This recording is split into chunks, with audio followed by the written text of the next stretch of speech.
English to make sure that our guests from abroad understand. Rafi Harpaz is the director of the Economic Department 1 at the Ministry of Foreign Affairs.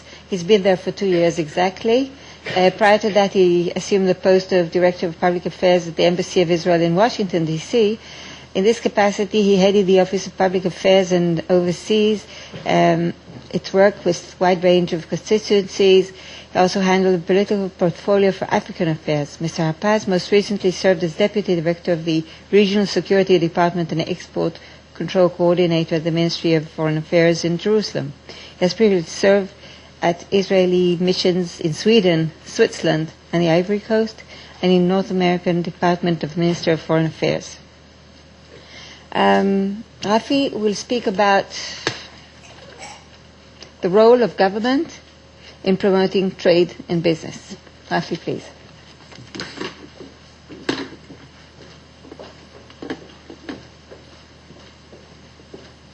Mr. Sneh, my good friend Shmaya Vieli.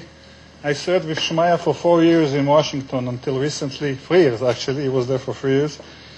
So it's a great honor in being here today, and we really, the Foreign Ministry, we are very happy and pleased that you have this forum and startup competition. It's of utmost importance for us. You know, I was listening to the news on the way here, and they speak about the big political issues, and they speak about some countries that might be a destination of Israeli export, whether it's security issues or defense issues or just normal export. And some Israelis are trying to look in the map where are those countries are located. And reading the Israeli media, you speak about a huge country, really, which 10 times bigger than Israel, and we look at them with just one other country. And we are dealing with perceptions. And we're dealing with the Israeli economy and the achievements of the Israeli HLS industry or just the high-tech industry. People that are not dealing with it directly overseas are not aware of this. The image, the perception of Israel is totally different. I dealt with public diplomacy 4 years in Washington, and you go to places in the United States, and you say, Israel, I did not aware that you have such a wonderful academic institutions, we have such a wonderful economy, that we are a startup nation. And it reminds me of a story. Anybody been here to the Canadian Rockies, to Canada? Good. So I was trying, when we serve in the U.S., to try to look around and to see what are the big touristic attractions. And we went to a national park named Jasper, wonderful place. If you haven't been there, it's like heaven. And you walk there, you take a trails there, and when you walk there, you see suddenly many people are gathering. That means there is a wild animal there. So I was walking with my wife and kids, and then you saw so many people running. I thought only in Israel people are running to see attractions, and there was a grizzly bear with 2 cubs. And, everybody taking risks, so closely take photos. And, we were all excited. And then a Canadian guy that was there looked at me, tell me from where you are. I told him I'm from Israel. He says, well, do you have such a big grizzly bears in Israel? So I told him, well, I think the last bear was hunted in the 19th century up in the Galilee. It was a Syrian bear. But that's the image. He thought that we had bears. So we're dealing with perception. And one of the major goals with dealing with export is an issue of perception and image. I think it's a crucial issue. Let me say a few general words. First, we as the Foreign Ministry draw a lot of importance to promoting trade and business, whether it's a defense material or it's a general export. It's a major issue on our agenda. It's a major issue on our leaders' agenda when they meet other foreign dignitaries. It's a top issue for all of us. We as a government have 4 major objectives when it comes to promoting export. First is to create the frameworks of agreements, projects, seminars, delegations, conferences, everything that will help the private sector and the public governmental sector to do its job.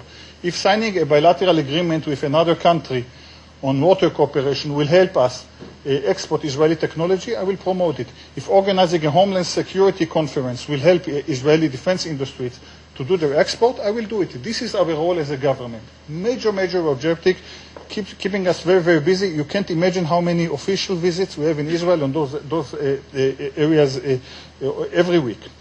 The second role of a government is to open doors.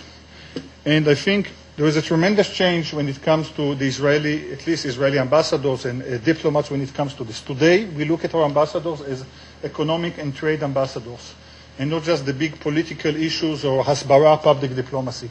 We expect Israeli ambassadors to open doors for Israeli companies, whether it's in defense or whether it's not in defense. Foreign ambassadors in Israel won't hesitate to come to us and try to open doors for their companies. So that's what we expect for them to do, and they are doing so. It's a process. It's not something from every day, but this is something which we invest a lot, at least we at the Israeli Foreign Ministry. The Israeli Foreign Ministry has today 100 missions overseas, which is a significant one. It's a significant presence spread all over the world. We just opened in the last few months an embassy in Ghana. We opened our Consulate General in Sao Paulo because Brazil is a major issue also for us, not just due to the Olympic Games and the World Cup. And there are plans to open more. And we opened in Munich actually recently, and we plan to open more missions in the future. And one of the major issues is economic issues, because in some of those countries, the big political, even though we Israelis tend to think that we are the most important country in the world, believe me, we are not taking the headlines every day. It's not. We are not number one issue as we think. Maybe this week, yes, but not on a regular basis. The third role of us as a government is to identify opportunities. And Shmaya spoke about the Olympic Games and the World Cup. We, the Israeli Foreign Ministry, brought to Israel the director of the president of the organizing committee of the Rio Olympic Games in 2016. And I tell just a short story. I've been to Atlanta several months ago, and I met the minister, which is equivalent to our minister of finance. They call it economic development. And I asked him, what are your needs? What are the main issues? I thought it will be homeland security and other issues. Number one motor of the great state of Georgia, is water. It's mainly water management. Unbelievable. It's a story. You can feel it only from the area that you come. Take another example, Ghana, which I think those that are dealing with some of those industries should look at these countries. Israel, and I'm very proud that we have returned to Ghana after many years that we didn't have an embassy there. I spoke last week with our new ambassador there, and she told me there are more than 100 Israeli companies already present in Ghana or trying to do business in Ghana in many areas. In Ghana, if I look 10, 15 years from now, it's tough because we look now at Brazil, India, China. Which countries will jump up? There will be some countries in Africa that will be there, not all the continent, and we can't also generalize about the continent, but there are some countries that are great business opportunities, great business opportunities. And our role as a government is to give you the direction and to try to build those frameworks that can help you do their job. And the last issue is really public diplomacy. Government has to send a message. It's good to do business with Canada. Last week there was a seminar on Canada, a good example. And then the exporters will move forward. I want just to stress one thing. If once we were speaking about only export, today it's our utmost interest of the state of Israel to promote trade. And trade today is not just export. It's joint ventures, it's imports. I remember when we were complaining that we have a deficit, that our export wasn't enough, when the import was so huge. Today countries come to us, said, look at the balance of trade. So promoting business, whether investment, joint ventures, import and export, it's of utmost importance to all of us. So these are the four major objectives for us as a government. The Foreign Ministry can't do its job by itself. Sibat can't do its job ourselves. We have to work as a government, and we have to work in a coordinated manner. There are 5 major partners that we, as the Foreign Ministry of Israel, are working with. First and foremost is the other government entities. Ministry of Trade and Industry, Ministry of Defense, Prime Minister Office, Ministry of Agriculture, Ministry of Internal Security, Sibat. So this is one group. The other section is what we call the semi-governmental organizations. And the Export Institute, the Association of Importers, the Industrialist Association, Israel Mobile Association. They are very important multiplicators that we need to work with. The third element is the private sector. And people are surprised that we as a foreign ministry are reaching out to a public sector, to private sector, send out delegations, and being very active in helping you, because we believe this is part of our role. Also, we are trying now finally to explore how to do PPP, public-private partnership. It's way the beginning of exploration, how we can use our capabilities as a government, what we are doing, and try to help if the project we are doing, international assistance, and bringing the private sector inside. The fourth element is the component is the foreign embassies in Israel. Some of them are very, very efficient in promoting trade and industries, and they are a very important force that we are working with. And the last one, as I mentioned, is the 100 Israeli embassies, the different military attaches, representative of the defense ministry, the other commercial attaches and others, very, very important players. I will just very briefly mention a few of the major agreements that we are our tool for you. First of all is a free trade agreement. Israel has a free trade agreement with the United States, with Canada, with the European Union. The process of ratification of the Mercosur agreement, which is the bilateral free trade agreement with Israel, Brazil, Argentina, Paraguay, and Uruguay, was ratified on the 9th of September recently. It's a process that started in 2007, and it's already we see before a significant increase with the trade with those countries, especially with Brazil. We try also to help companies to reach out to new continents which are not the traditional ones like Europe and the United States. Shmaya already spoke about the Far East, but I look at Africa and Latin America as really a future important growth, and we are very pleased that the export in 2010, the export to Latin America has jumped a high, 1.5% high, which is very, very important for us. We also promote agreements of double taxation agreement, prevention of double taxation, which is a very professional one, but helps create business, protection of investments, which is also a very important agreement, and aviation agreements we signed last week with Ethiopia. Ethiopia is the only country almost in Africa, except of South Africa, that actually you can fly from Israel. So we try to promote this, and professional agreements like telecommunication, tourism, energy, and others. And again, the role is to promote business, tourism, everything that will generate work and money for Israeli companies. There are several areas that we are concentrating in. First and foremost is the homeland security.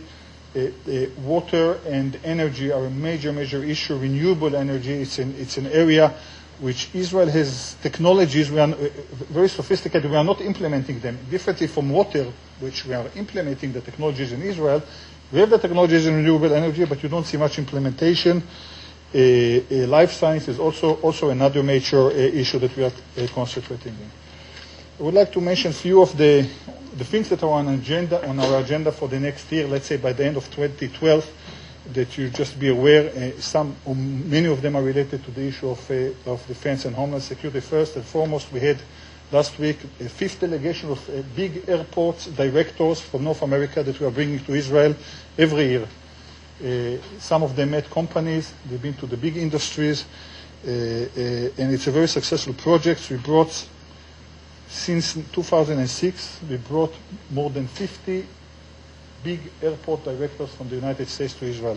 And it has a few major objectives. First is a political one, how we can share our knowledge and experience with our friends from Canada and the United States. But the second one is really to expose them to Israeli technologies. Those of you that will land in Reagan National Airport in Washington, D.C., look at the fence. The fence is a direct outcome of a visit of the director of the airport in Israel. He was exposed to this technology, and you see direct results.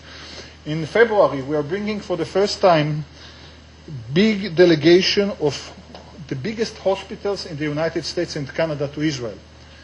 And the goal of this is to expose them first to our experience in preparedness of hospitals to big events, natural events, war, whatever, but also to the cutting edge technology. It's a big project with a lot of enthusiasm. It seems to be that we have touched an area that wasn't touched at our system at all in such a strategic way, and from the time being we have already so many people that are registered, we had to limit the number of participants. We're doing it, by the way, not by ourselves, especially with the Export Institute, which is a major partner. We had the first Homeland Security Conference was here hosted in November. I'm sure few of you have attended it. Very successful. It's the first time that the Israeli government took such a big initiative In next November, middle of November next year, the government of Israel is going to host the second International Homeland Security Conference. It will be here in Tel Aviv. It will be an interagency effort to bring both private and ministerial delegations to Israel on this realm. It will probably touch three major issues. First and foremost, critical infrastructure, which is airports, harbors, power stations, issues like this. Second, it will be cyber terrorism. And the third, it will be a safe city.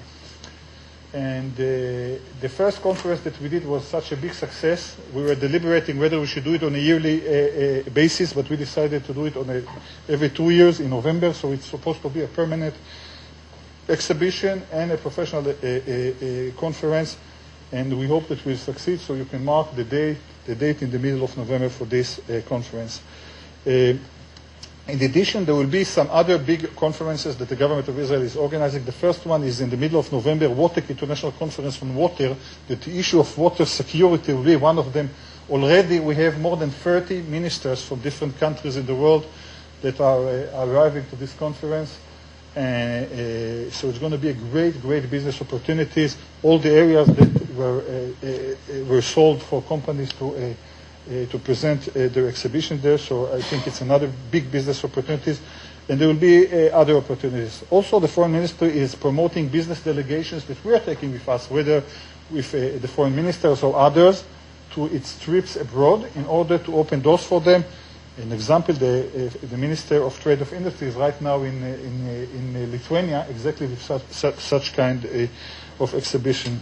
So I urge you to use the capabilities that we as a government, as civil servants have in order to help you to do your job. And I wish you a good continuation of this conference. Thank you very much.